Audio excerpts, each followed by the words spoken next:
Hello and welcome to the Treasury Talent Podcast. I'm your host, Simon Lynch. Today we've got another CFO perspective for you, and I'm chatting with Frank Micallef. Frank is the CFO of Incitec Pivot, which is one of the largest fertiliser businesses globally. Frank is the former treasurer and climbed through the ranks to become CFO himself, so has a really good lens on Treasury and its importance. But above all else, Incitec Pivot is also very much a Treasury-led business. So he'll have some really good insights for us today. I hope you enjoy. Well, welcome to the show today, Frank. I'm looking forward to having you on. Thanks, Simon. Happy to be here, mate. I really just wanted to start by asking you, what do you look for in your direct reports when you're recruiting, Frank?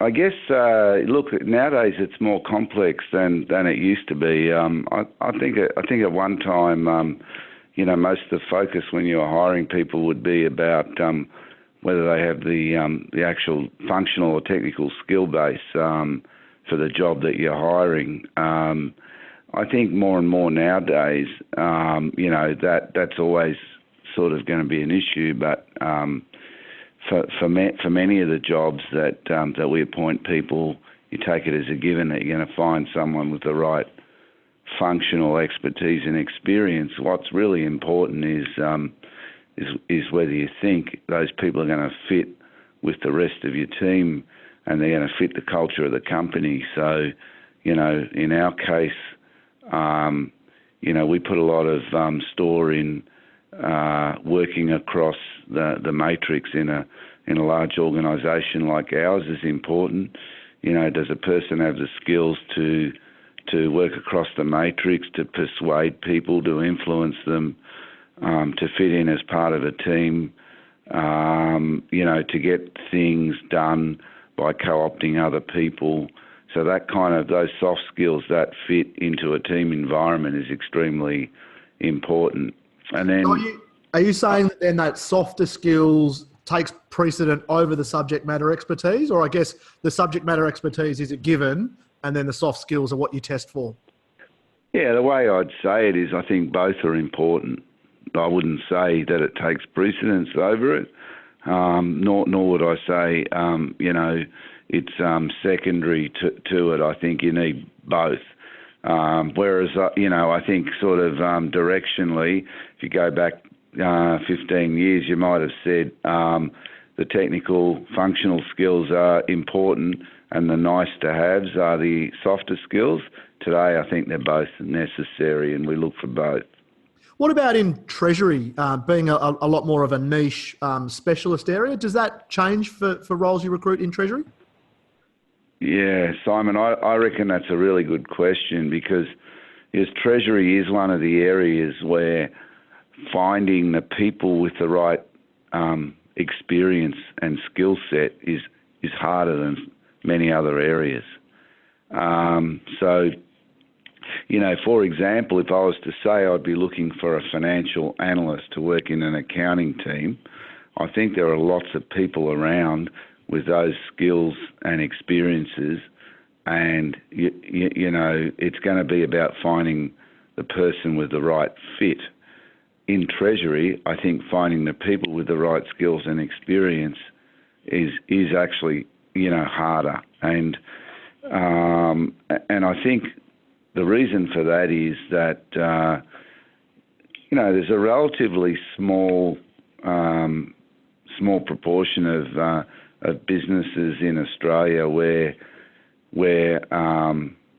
all the Treasury skills or all the Treasury complications are important. So, what does Treasury involve? It involves lots of things. It involves, managing cash and incoming and outgoing. It involves raising debt.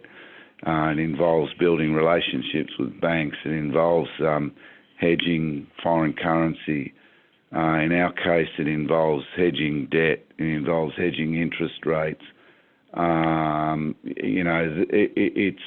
we're very active Treasury on the hedging front. So we're not just talking about transactional hedging, but we're talking about strategic hedging. So and just on that, Frank, What are the exposures that the Incitec Pivot business has, like around your debt, your FX, your commodity side of things? Yeah, so we're very heavily US dollar oriented business. So we have, significant US dollar exposures, quite massive actually, transactional exposures. We've got a big US business where we have a big translation, earnings translation exposure.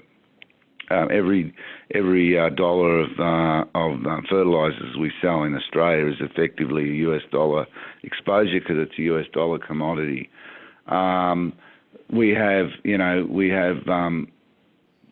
debt exposures because our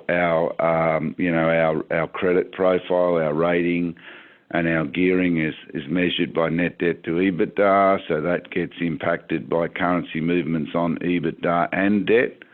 So we have debt hedging. We have significant amount of debt, so we obviously have interest rate exposures. We've pretty much got the lot, right?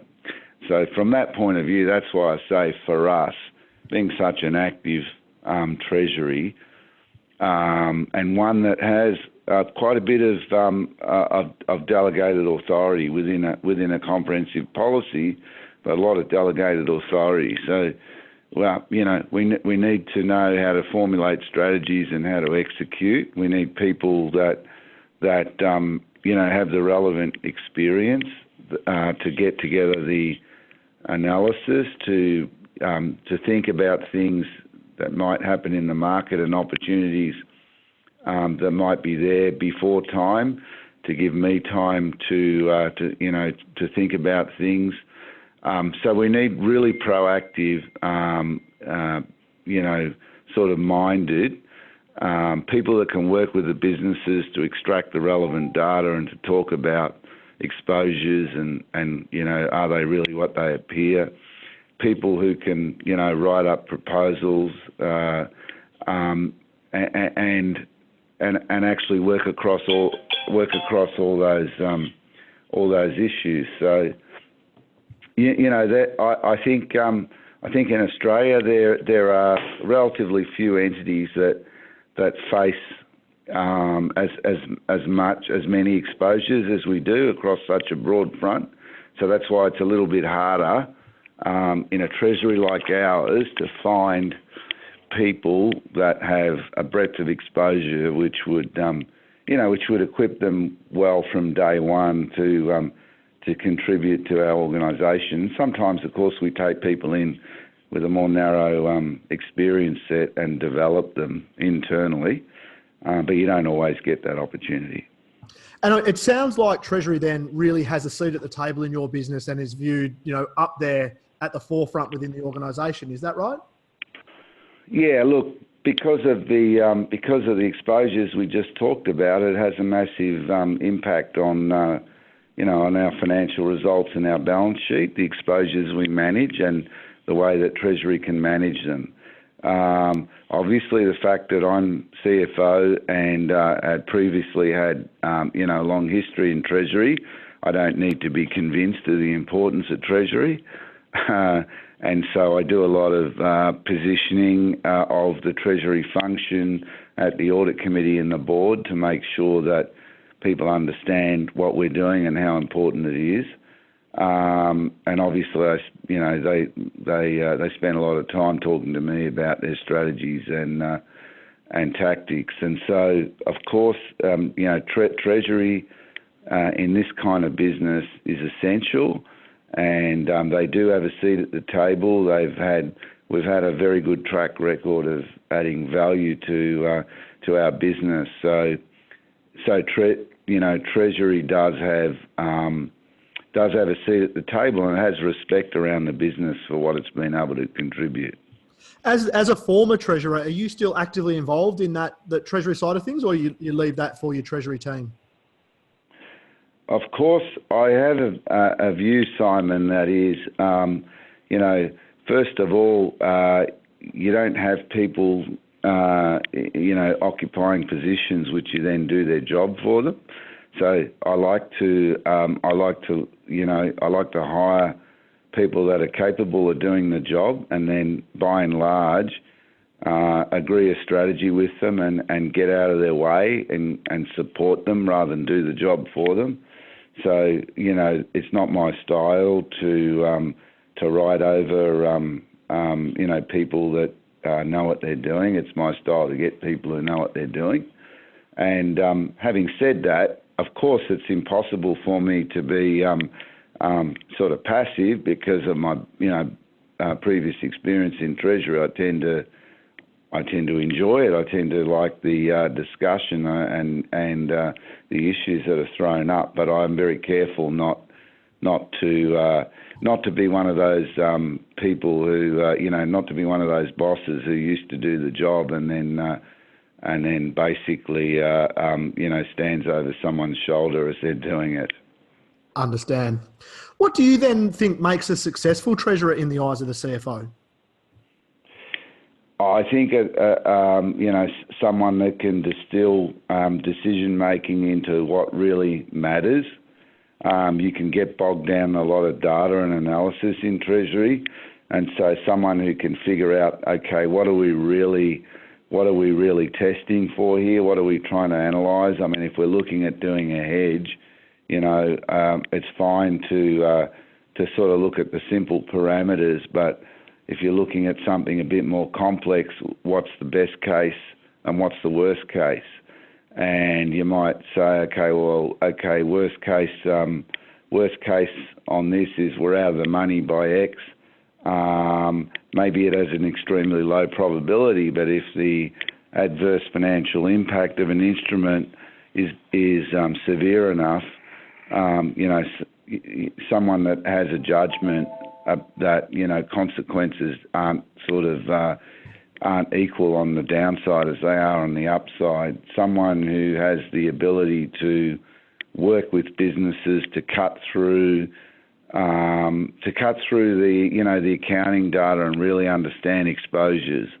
Someone who can write and communicate well, and help me, if you like, build the case and the credibility for Treasury, intervention and the work that Treasury are doing. Because what you don't want is for Treasury to get sort of pigeonholed as some kind of corporate black magic or something that's divorced from the business. And interesting, I once had someone say, someone who can take a 33 slide presentation and make it into 3, really get to the heart of the issue. Oh, that's exactly what I meant, in the first part of my response. I mean, it's very easy for people to get, even very experienced people, CEOs, board members, to get bamboozled by the technicalities of Treasury. So you've got to be able to break it down into something people can understand, because the problem, if you don't, is that you tend to actually scare people into inaction because of lack of understanding. And of course, inaction can actually be, create more risk than action. And so, if you don't know how to distill and simplify what you're proposing, and that leads the organisation to not do a lot of things which it probably should be doing, then it actually creates risk. I've actually quoted you a number of times on that, just so you know. Inaction is actually taking risks. So, it's definitely a quote. Yeah. Not making a decision is making a decision, and I always remind people of that, because every day you sit on something and you don't make a decision, and you're, for example, if you're exposed, well, you're exposed, you've made a decision. And so you can't create comfort for people of inaction and indecision. I use that. I know you probably said it to me about 2 years ago, Frank, and I've used it, I reckon, every week since you told me. I love it. Yeah. It just helps focus people on why they need to actually get off the fence and move forward. Frank, how do you see the role of the Treasurer changing in the future? Look, I think it's very dependent on organisations, right? But I think one of the things that I've seen across the organisations that I've worked in is that, Treasury does need to be able to sell itself and sort of what it does and interact with the business more, and come out of that kind of, that sort of specialty corporate box, if you like. And so I think having Treasury teams that are adept at mixing with the business, at selling or explaining, if you like, what it is they're doing, what it is they're thinking about. Those are important. So I think, more and more the days of kind of, teams of specialists who can work kind of largely on their own, those, that'll continue to fade away, I think. And I think the other thing is that there's no reason for, if you think of a Treasury person in that light, that's able to work across an organisation, explain complex things and break complex things down into more simple ideas, look at the true commercial underlying, things that are going on in a business and make sense of them, then there's no reason that we can't have more people moving out of Treasury into other parts of an organisation, adding value.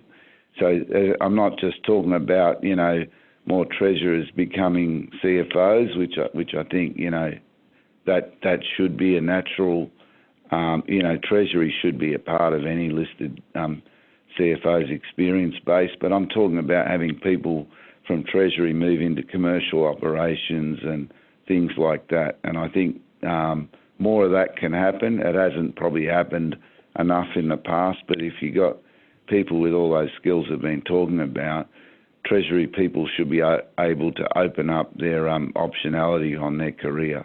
I totally agree with you there. The hard thing, I think, Frank, is a lot of people don't want to move out of Treasury. Once they're bitten by the bug, they're pretty keen to stay there. Yeah, no, that's true. It is. I mean, it is. Working in an active Treasury is a lot of fun, and there's plenty of variety in what you do, right? So it can take you a number of years to conquer all of the aspects of Treasury, from hedging to debt to all the other things as well. So that's why I think it becomes very luring. But what people can do to make sure they don't get pigeonholed is that interaction with the business and showcasing their skills to break complex problems down and to actually explain them to people. Because really, if you look at any business, that skill is in short supply everywhere. And so if Treasury people can conquer that and demonstrate they're good at it, what they'll find is that people from other parts of the organisation will start calling them. I totally agree with that. And Frank, do you see technology changing the way that Treasury operates moving forward? Oh, look, I think, technology is going to change the way all of us, operate moving forward. So there's lots of aspects of Treasury where technology helps. It helps, obviously, in back office and straight through processing and giving us better assurance that we're adhering to policies and to the governance aspects of what we do. I guess where I see technology sort of at a bit of a pivotal point at the moment, not just in Treasury but everywhere else, is that the world is awash with data. I mean, again, if you go back 20 years, the problem was getting some data to make decisions. Today's the problem is there's too much data, and you've got to figure out what data is going to help you make your decisions, and what data is good data and what data is reliable data. So I think that's where where we're going to be able to use technology more now is to actually help figure out what data we need to make a decision, and then to actually test different scenarios and parameters, different possibilities, and use that to basically manage risks and inform our decisions. So I think there's a long way to go in that area. There are lots of different tools. but I think there's a lot more development to happen in that space, and for Treasury people to figure out again how to condense data availability into what really matters and turn it into something which is helpful in making decisions. Frank, it's been a pleasure as always. I love your insights. I'm sure you'll hear a number of people using you. Not making a decision is making a decision over the next 12 months. So thank you very much for your time. I really appreciate it. All right, it's a pleasure, Simon. Thanks for the chat.